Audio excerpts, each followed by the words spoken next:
धर्मशाला में सांसद कार्तिकेय ने ऐतिहासिक जयंती देवी मंदिर में मां जयंती की पूजा अर्चना की। उनके साथ विधायक डॉक्टर कृष्ण मिड्डा भी साथ रहे। साथ ही सांसद कार्तिकेय शर्मा ने जींद के ऐतिहासिक जयंती देवी मंदिर में किन्नर समाज की तरफ से लगाए गए रक्तदान शिविर में शिरकत की। ब्राह्मण धर्मशाला में पहुंचने पर सांसद कार्तिकेय शर्मा का भव्य स्वागत किया गया। पंडित हरिराम दीक्षित ने बेज लगाया और सांसद कार्तिकेय शर्मा को मंच पर बिठाया। कार्यक्रम को संबोधित करते हुए कार्तिकेय शर्मा ने कहा कि केंद्र और प्रदेश सरकार की नीतियों से आज देश और प्रदेश में हर वर्ग का कल्याण हो रहा है। सरकार ने जहां सैनिकों को 1 रैंक 1 पेंशन देकर उनकी लंबित मांग को पूरा करने का काम किया, वहीं जम्मू कश्मीर में धारा 370 को खत्म कर शहीदों की शहादत को नमन करने का काम किया। धारा 370 खत्म होने से आज जम्मू कश्मीर के लोग खुली हवा में सांस ले पा रहे हैं। सरकार का सबका साथ, सबका विकास, सबका विश्वास नीति की बदौलत ही आज प्रदेश प्रगति पथ पर अग्रसर है। 2% जनसंख्या वाले हरियाणा प्रदेश के खिलाड़ी 33% मेडल ला रहे हैं। हरियाणा प्रदेश ही एकमात्र ऐसा प्रदेश है जो अपने खिलाड़ियों को पुरस्कार के रूप में सबसे ज्यादा धनराशि देता है। इसके अलावा सरकारी नौकरियों में भी खिलाड़ियों को प्राथमिकता दी जाती है। सांसद कार्तिकेय शर्मा ने कहा कि हरियाणा प्रदेश में मुख्यमंत्री मनोहर लाल हर कार्य में पारदर्शिता लाए हैं, जिसकी बदौलत सरकारी नौकरियों में प्रतिभावान छात्रों को मौका मिल रहा है और सरकारी नौकरियों में काम करने वाले कर्मियों के तबादले भी बिना लेन देन के हो रहे हैं। बहुत बहुत बधाई बेटी को। एक अन्ना बेटी है जो इन बच्चों को डॉक्टर बनाया, MBBS ने भी पूरा सहयोग किया, मदद की। वहीं सांसद कार्तिकेय शर्मा ने ग्रामीणों को आश्वासन दिया है कि आपकी मदद से मैं संसद तक पहुंचा हूं, मेरी जहां भी जरूरत होगी मैं मौजूद रहूंगा। मुझे आप सबों का प्यार मिला है क्योंकि आपके जिले से जो MLA हैं उन्होंने मुझे वोट दी, इसलिए मैं राज्यसभा पहुंच सका। तो कहीं ना कहीं प्रत्यक्ष या अप्रत्यक्ष तौर पे आपका भी सहयोग रहा है मुझे संसद भेजने में। तो मैं आपको सिर्फ इतना कहना चाहता हूं कि मेरा आपके गांव से पहली बार तारुफ हुआ है और विनोद मेरे पास आया, उसने बोला कि आप जरूर आइए, तो मैंने कहा मैं जरूर आऊंगा और आपसे मिलना चाहता हूं, लोगों से मिलना चाहता हूं और आपको ये भी आश्वासन देना चाहता हूं कि मेरे लायक कभी भी कोई काम हो तो मैं आपके साथ खड़ा मिलूंगा, आपके साथ।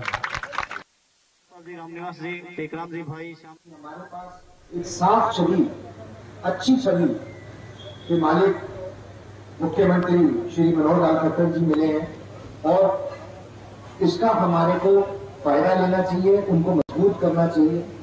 प्रदेश के अंदर सरकार ने ट्रांसफर के लिए जो योग्यता आधार पर ऑनलाइन करने का काम किया है वो सराहनीय है। पंडित विनोद शर्मा जी ने 2014 में पारदर्शिता के लिए नौकरियों के अंदर एक मुहिम छेड़ी थी और उसी के तहत उन्होंने एक बहुत बड़ा अभियान छेड़ा था। मुझे आज खुशी है कि उसी अभियान को आगे ले जाते हुए इस सरकार ने कॉमन एलिजिबिलिटी टेस्ट के द्वारा बच्चों की प्रतिभा के नाते चलते पूरी व्यवस्था को बदलने का काम किया है ट्रांसपेरेंसी के लिए, ताकि नौजवानों को एक नई उम्मीद जागे और वो एक नए सिरे से अपने भविष्य के लिए सोच सके। प्रदेश सरकार ने स्कूलों में भी शिक्षा का डिजिटलाइजेशन के कई काम किए हैं, जहां 5 लाख टैबलेट स्कूलों में वितरण कर रहे हैं, ताकि जो हमारे बच्चे 9वीं, 10वीं, 11वीं, 12वीं के अंदर पढ़ रहे हैं वो नए संचार, नई तकनीक, नई टेक्नोलॉजी से के हिसाब से पढ़ सके और आगे बढ़ के अपने लिए नए आयाम पा सके।